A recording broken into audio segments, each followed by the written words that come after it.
A couple of years ago I spent 3 glorious days, and 2 pretty good nights as well, with a group of people on the side of a lake on the River Shannon in Ireland.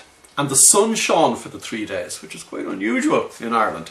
Anyway, during the course of those 3 days with that group, obviously, one of the things that we talked about was the extent to which habitual behaviour is destroying the quality of your life. About 6 months later, I bumped into one of the guys who was on that session with me, and he told me that as he drove back up those country lanes back towards the motorway, he discovered after about 10 minutes that he had in fact been driving on the wrong side of the road.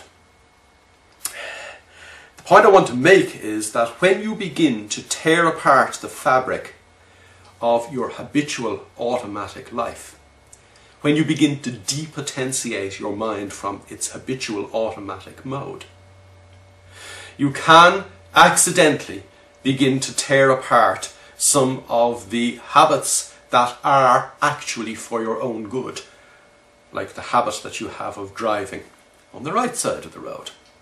So the first point that I would make in this video is that when you do begin to tear your habitual life apart, you need to pay extra attention to some of the key habitual behaviours that you do use during the course of your day, which are good for you. And that leads me to the key point that I want to make in this particular session, and that is that not all habits are bad. Obviously, some of the habits that we have are extremely good for us in ensuring that at the very least we get through the day without killing ourselves or doing serious damage to ourselves, like driving on the correct side of the road, like walking. What if we got out of bed every morning, fell on our ass and suddenly discovered that we needed to relearn how to walk? Sure, we have some habits that are actually good for us.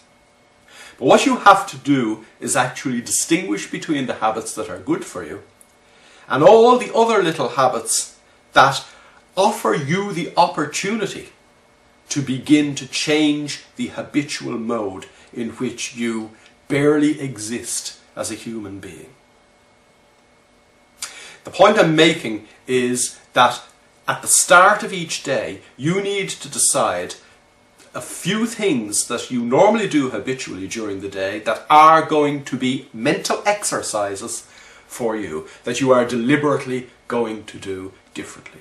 And also, at the beginning of the day, you are going to ensure that at predetermined points during the day you stop to remind yourself that you need to pay extra attention to the habitual things that you do that are actually good for you. It's like any medicine. Breaking little habits like brushing your teeth with the other hand does have side effects. And those side effects will kill you if you don't actually pay due attention to the things that you need to pay due attention to. Bear in mind that the whole purpose of this mini workshop is to develop your ability to pay attention in exactly the same way as the workshop Focus on Focus was designed to develop your ability to pay attention.